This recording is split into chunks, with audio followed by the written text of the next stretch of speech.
Hello, good morning. Welcome to a second chance. My name is Philip Jones. And I am Tafaro Cook, two-time kidney transplant recipient and founder of Kidney Care Coaches, where we coach stage 3 people with stage 3 to stage 5 kidney disease. You or you know someone who has kidney disease that needs to be coached, reach out to Kidney Care Coaches. That's kidneycarecoaches.com. Today, we are talking about the high levels of stress, burnout found among dialysis nurses with the COVID-19 pandemic still roaring, raging on. Especially with the new variant that's going on right now, and that's what we're going to talk about today. We're seeing a lot of nurses that are really stressed out, high anxiety because of the pandemic, what's going on and everything. And I read an article and it did a survey, and it surveyed 350 nurses and it talked about, well, I'm sorry, 393 nurses. I have it right here. It said 62% reported feeling burned out from work, 47% reported symptoms of anxiety and depression, 16% reported symptoms of major depression episodes. Here's a little quote from one of them. Workload was identified as the main driver in anxiety and burnout, and 42% have voiced concerns to their supervisors about the workload that was too heavy. So what I'm getting at, and the nurses that I do know who are dialysis nurses are just working with CKD patients in general, are with the pandemic. What's going on is a lot of people who have kidney disease or kidney failure are coming up with, having are getting diagnosed with COVID-19, and the workload. They're talking about the workload to the point where they there was one of my friends who's a nurse. She said they had 80 people, 3 people quit working, 3 of the nurses quit working, and they had 4 techs with 80 people, and that's a lot. And that's got to be stressful, especially when if you ever been into a dialysis center and see how all the bells can be going off on the machines, and you only got 4 people, and you got 40 people dialyzing at one time. You know what I'm saying? That's quite a bit. What's your thoughts on this, Phil? It's like you said, 80 people, man. That's a horrible ratio, especially in this situation. Like you said, if you've ever been in center dialysis, then you know how a center is structured, right? You need more than just 4 people to be able to take care of 80 dialysis patients. It's not Right. like you just coming in there, feeding them 3 times a day, make sure they take meds and keep on going. Yeah, that may be a little bit easier, because all you gotta do is basically just put a schedule together and know when you're giving out medications, right? But to be in an in center for dialysis and take care of 80 patients, you have to connect them.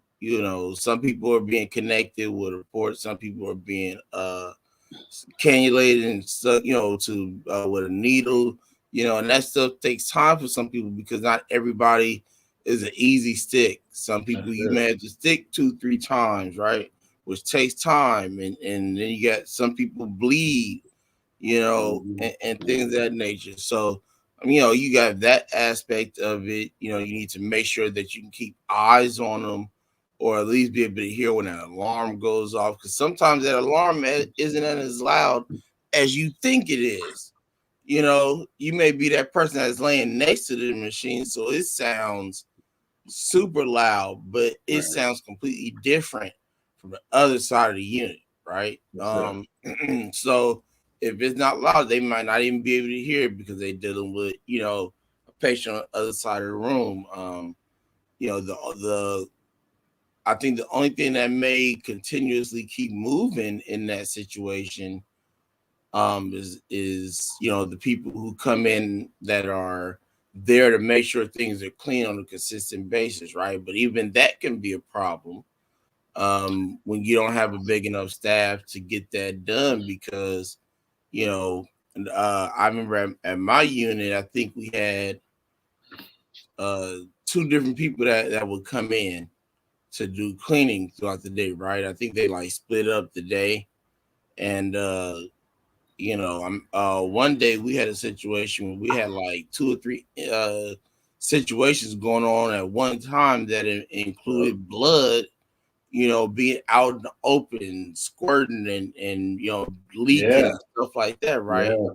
And that's not something you could just let sit. Like, it's like, oh, we'll Yeah. get to it in 4 hours or something and come Nah, it back don't and work get it. like You that. can't do that. That's not sterilization, and sterilization is key when it comes to dialysis. So, Mhm. um, and so even with that, you probably have some nurses that have to take on that role because I'm sure even them, you know, uh, nurses who come in to make sure things are sterile, and some of them probably are nurses, which is why I use that terminology as opposed to a janitor or anything like that. But um, some of them might have had to take the day and just be like, "Oh, I ain't cleaning today. I'm, dialysis take today." You gotta.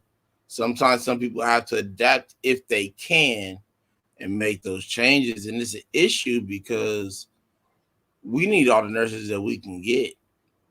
Uh, You you know, know, those are our dialysis patients' best friend outside of their physician and nutritionists, things like that, because those are people who are taking care of them while they're there, right? I mean, all we can do is lay exactly. the air be on the machine and let it do what it You, do.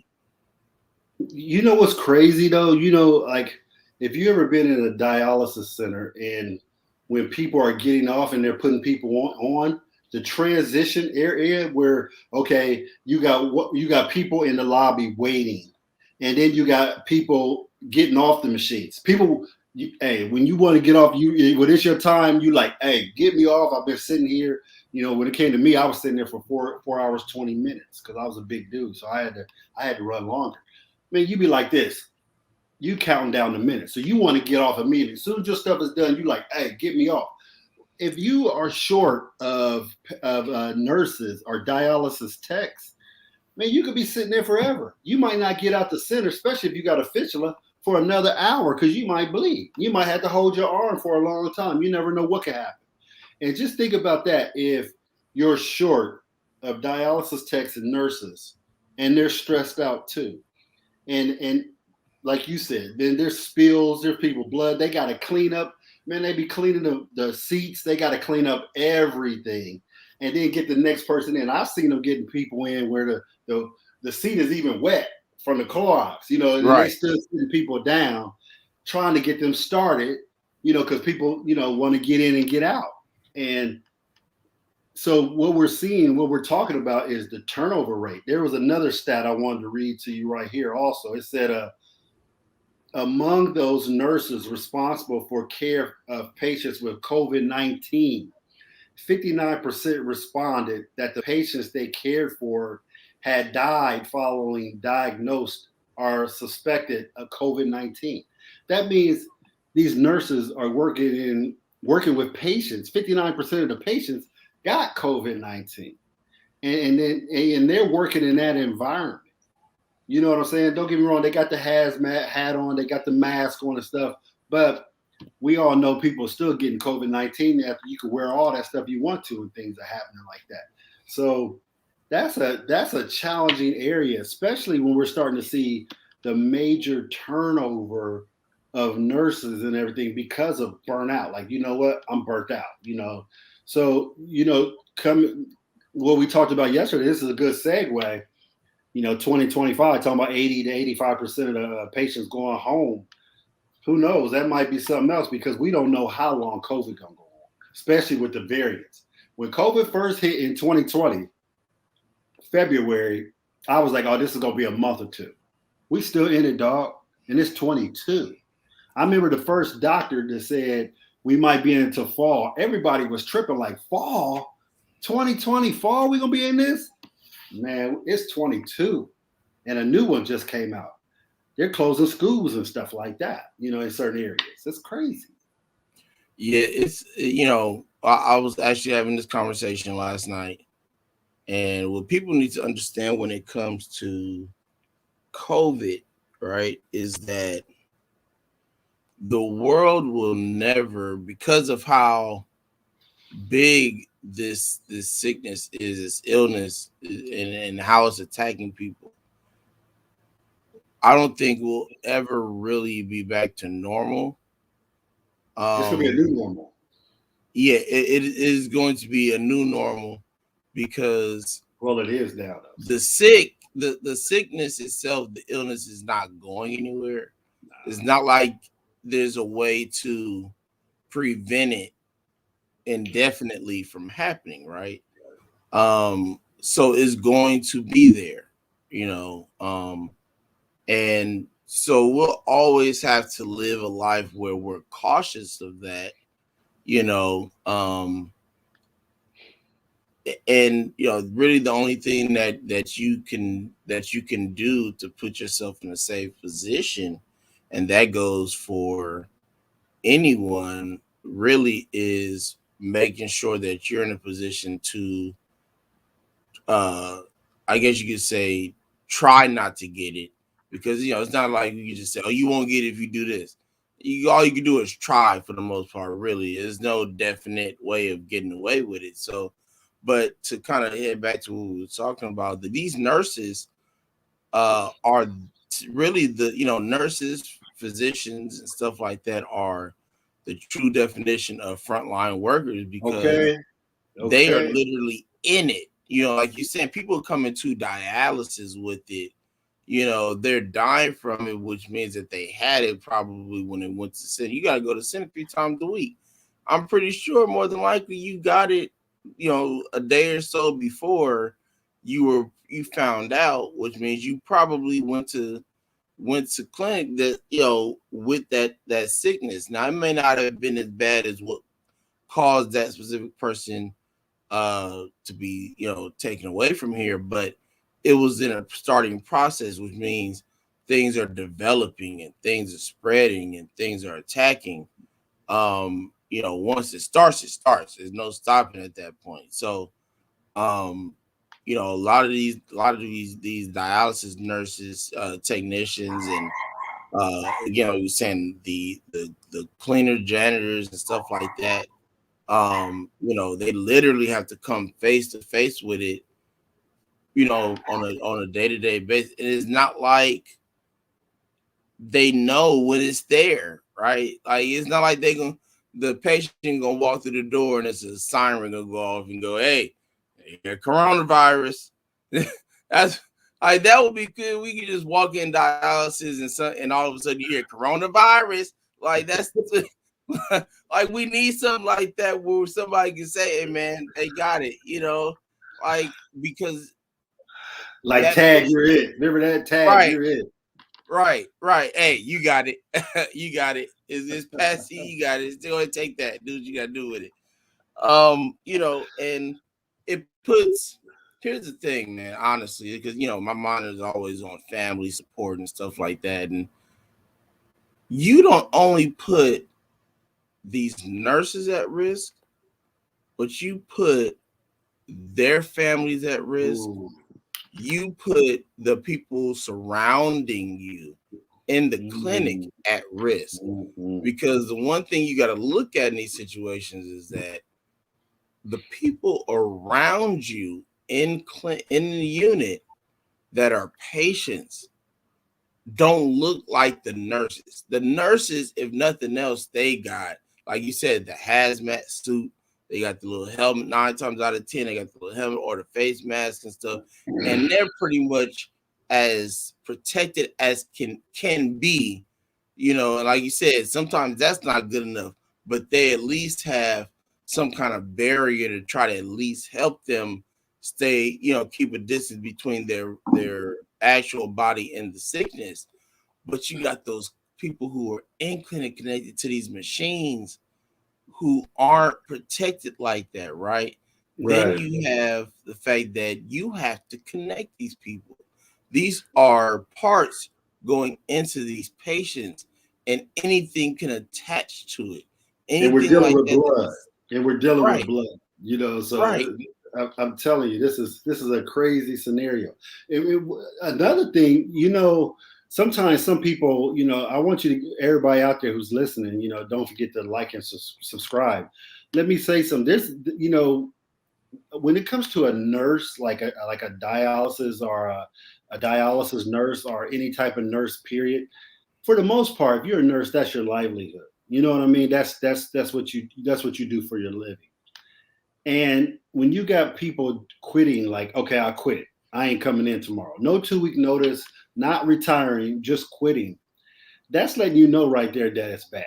You follow what I'm saying? You're gonna quit Right. your livelihood because you're that depressed or anxiety, something's going on. You're overworked. That's letting you know how challenging it probably is in these situations with COVID-19. Like you said, dealing with COVID-19, you're dealing with patients with COVID-19, and you're a frontline worker, and you just quit all of a sudden. You have to be stressed out to the max, where you can't take it anymore. Where you're going to work and you're going in there, and think about that though. Let's think about that, where you got patients, you got a nurse who's providing care for you, and they're stressed out. What kind of accidents or mishaps they can do, especially when especially when you're cannulating. You know what I mean? When Right. you're doing that, and they're watching your machine. Everybody in dialysis is not like you and I, where we're talking and stuff. Sometimes they bring people in who are, impaired, where they can't do anything. They're just, and they'll, when people crash, I've seen people crash as far as, blood pressure dropped crazy and everything, and people don't get to them. I've seen people bleed out, all these things, 10 years of my life, over 10 years of my life, doing hemo, you're going to see some stuff. So, man, I can only imagine how stressful that situation is in those areas right there, where you got these dialysis nurses dealing with what's going on right now, and people not signing up for this. This is crazy, man. Right. And the one thing that when you just brought up is how, like, what exactly goes through your mind trying to make a decision based on, I understand that there are people who are scared, about this sickness, and there's certain things that happen that put you in a position you just like, you know what, I can't do this no more. I'm tired of coming in here shivering in my space boots trying to figure out if I'm gonna get COVID-19 because of what I do. And again, like I said, I think the main thing that a lot of people think about in those situations is I have to protect my family as well, Right. right? Because at the end of the day, yeah, I think that may be you got to protect you first, then your family. right, right, That's that's the gateway, is you first. You got, everybody's looking after their own care, and when you're going through something like this, and you got people combative, the dialysis center is it's a great place because it's saving lives. Don't get me wrong; it's prolonging people's lives, but it can be a challenging environment, especially when people are combative, and you got people who don't want to be there in the first place to get your treatment, and then you got nurses that are stressed out. That's a serious challenge. This article even talked about people, where they got to get other people who work in other areas to start, working with patients, and that's not even their field of work. You might be a secretary or something like that. All of a sudden, you in there with a hazmat suit on, taking people off the machines or cleaning, or you doing something, because of the low staff rates we're seeing in dialysis centers right now. So I keep it real, man. You right now doing home peritoneal, you're in a good environment doing it at home right now. I think anybody doing home dialysis, period, is in a better situation because of this situation with COVID, of doing it in center right now. Because every yeah, time you go to the center, you got some variants going on. You got something happening. right. And before we end, I do want to touch on something that's important. It's something that I always pay attention to when I'm in the hospital, right? And so for a quick second, we're gonna stop talking about necessarily the nurses, and I'm gonna talk directly to the patients with the subject that we're speaking about right now, right? With what we're dealing with right now, it is imperative that you change the way that you act with nurses, the way that you speak to them, the way that you think about them, the way you ask them to do things for you, right? Like Mr. Cook mentioned earlier, man, it's a mental situation for them having to walk into that type of environment, where, like you said, is 4 nurses to 80 people. That's stressful for a group of nurses like that and what they're dealing with, right? So even if you're in the hospital or you're going to clinic or whatever, right? This goes for anybody that has to deal with some kind of nurse, right? Uh, give them the respect they deserve. I And the agree. reason why you want to do that is because at the end of the day, you think that you're being taken care of by the doctor, when in reality, you're being taken care of by the nurse. Because at the first line of any problem, whether you're in center, in the hospital, emergency room, whatever, the first person that's going to come to you is your nurse, That's it. because that's their job, right? So, in a situation like this, mentally, they're probably nowhere near half the person they normally are, right?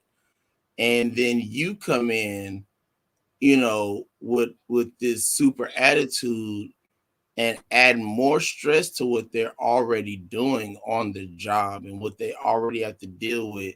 You don't know if they lost somebody and just said, I got to go to work. They might have taken care of family. You don't know if they already dealing with, coming in late. So they got to, worry about hopefully not coming in late again for 2-3 months, and, dealing with the boss, or they may even just be dealing with another nurse, that they have problems with, right? You don't know what it's a long list of things that these nurses deal with on a daily basis.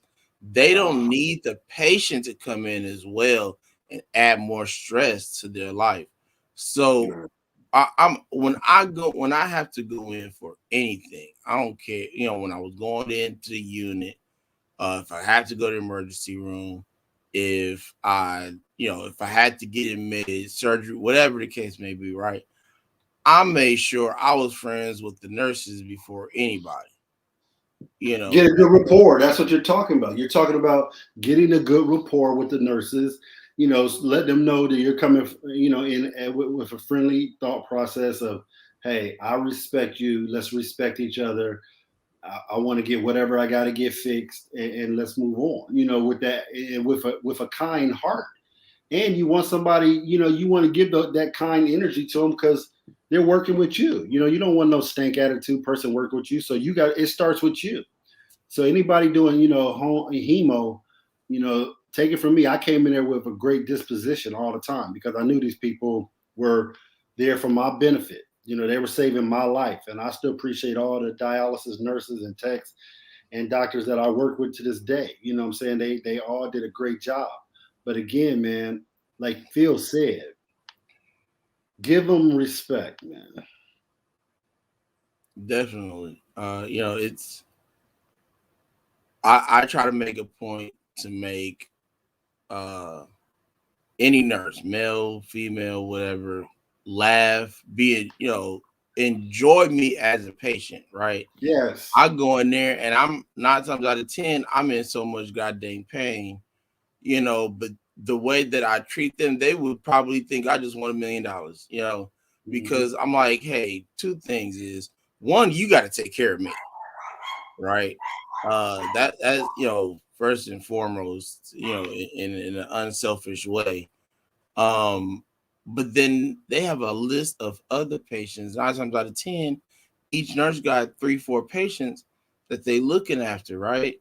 And what people don't understand is 9 times out of 10, the reason why you probably get the treatment that you get from a nurse is because of the way you act with them, right? A nurse that appreciates you and the respect is mutual and you treat them with kindness and love will do anything for you.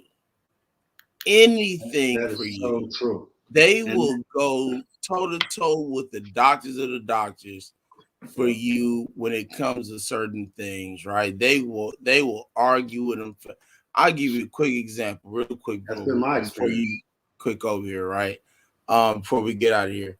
I went in for so I was in a lot of pain, was dealing with some health, a number of health issues that caused a lot of pain. So I had to go to the emergency room, right?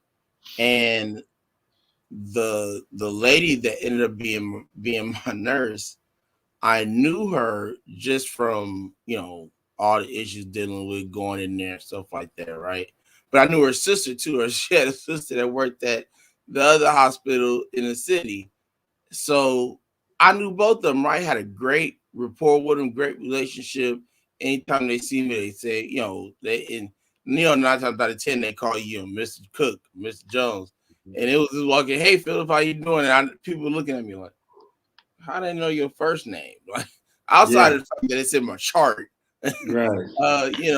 but I was dealing with a lot of stuff. I needed a lot of tests done, pain meds, all that stuff, right? Dealing with a lot of stuff I had to get from nurses and physicians and stuff like that.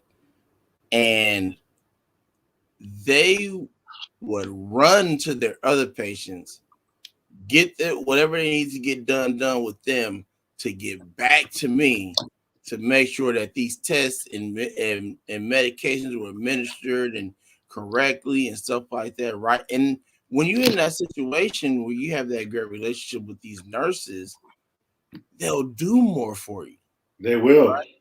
I think They'll, that with they'll that with do that. more. Go ahead. I'm sorry. Go ahead. No, I'm actually going to end here, but they'll take that care to another level, right? And I was that's just going to important. expand on that. You're right, man. So, and it's an energy thing. Whatever energy you give, that's what you're going to get back. So you came in there with a good disposition. Like, look, man, hey, how you doing? I'm a friendly dude. I ain't got no attitude. My attitude is straight. I'm trying to get well.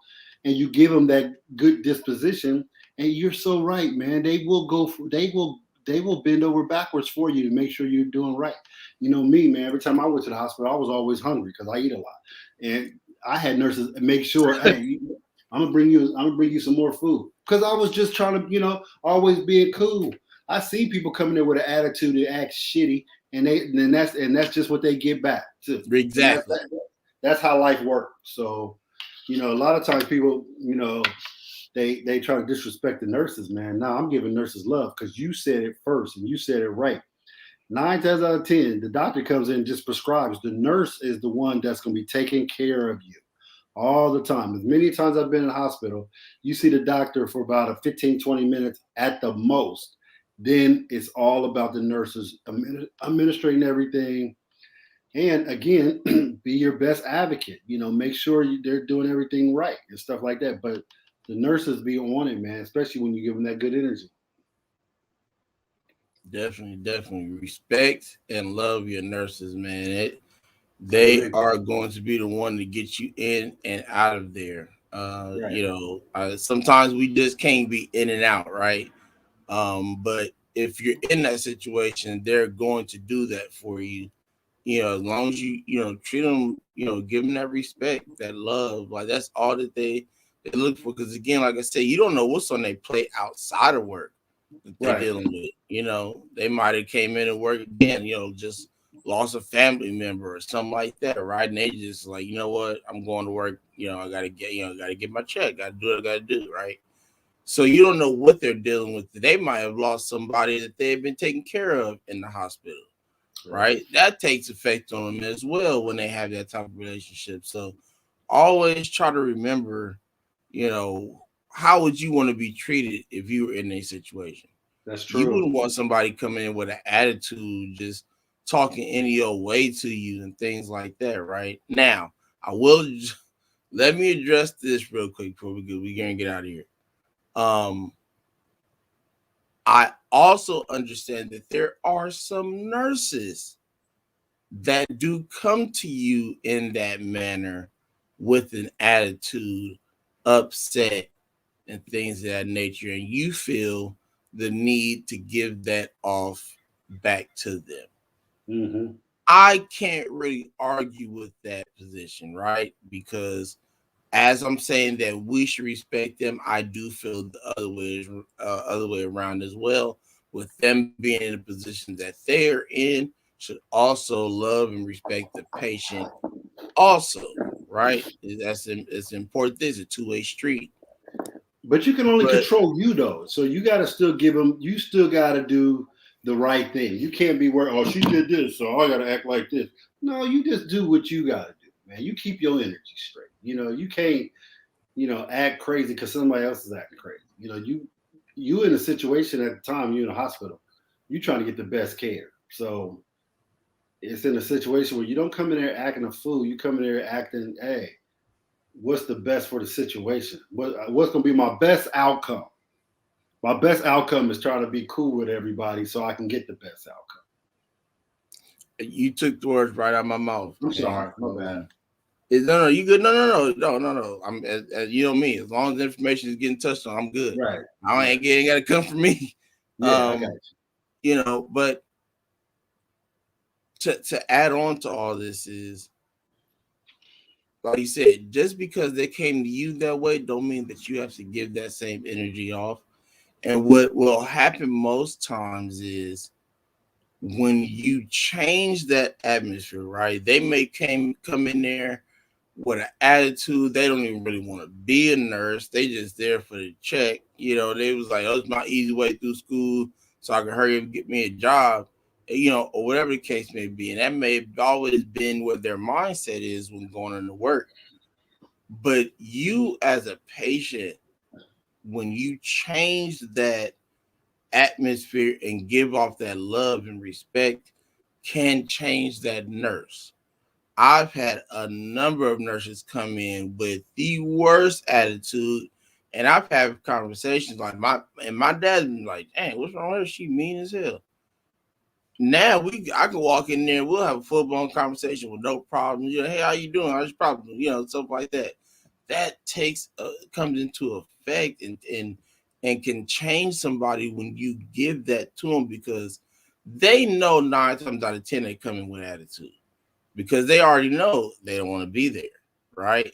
But I if you agree can with come in and they can give that to you and you change that into some good, 9 times out of 10, if they are a good person inside generally, that just may not really just want to, be there, wasn't their career path, the choice that they wanted to take, will see that and make that change. But in the next 3 to 4 times you see, hopefully you don't see him again. You'll be in back in the hospital, the emergency room. But if you're a patient that's already dealing with some stuff that you know that you just got to go for, the next 2 or 3 times you see this person is going to be a different conversation than what it was the first time, right? Just all I'm saying is, think of it how what you would want from these people in their position, right? Love them, treat them with respect. That's all they're asking for. That's the main thing, really. That's 99% of it is just respect them. Give them the respect. You give them the respect, and they will go to bat for you no matter what it is you're there for, and they will help you. I've seen homeless people walk in the ER. All they're looking for is pain meds, right? That's all they in there for. But because they didn't disrespect these nurses when they had to go in there, those nurses like, hey, doctor, so and so need blah blah blah, and they will, sweet talk their way right into getting medication for this homeless person that probably don't need it. They probably are, in a respectful way, junkie, or addicted to it or whatever the case may be, and don't need it. They need somebody to tell them no, right? But a nurse with that kind of heart will do that when you treat them the right way. I'm done. I agree. Agreed. So, please, Mr. Cook, if you got anything to add No more, man. I said what we said, so I'm done. Cool. Well, again, thank you guys very much. Whether watching now, watching later during the week, next week, whatever. Thanks for supporting the Second Chance. Myself, Mr. Cook, Jennifer for on Motivational Mondays, which we'll be getting back to real soon. Definitely tune in. Sunday we have Alex Rosa, and she'll tell her story of how she became the well-known nurse that she is now. It's gonna be very interesting. Look very forward to that interview. And again, the next 2 weeks, we're trying to touch her all around the world. We're trying to get a second chance kidney care coaches. We're gonna add cream and crack in there as well. We try to touch lives, change lives all over the world. So we'll have two guests coming in on the show from London 2 weeks in a row that I'm very interested in speaking to. That first week, Ali is a recent living kidney donor that just recently donated his kidney about a couple months ago, if I'm not mistaken. D Moore is I believe, stage 4, stage 5 kidney disease patient. Also has her own podcast, Diary of a Kidney Warrior, that's on a number of podcast stations as well as YouTube.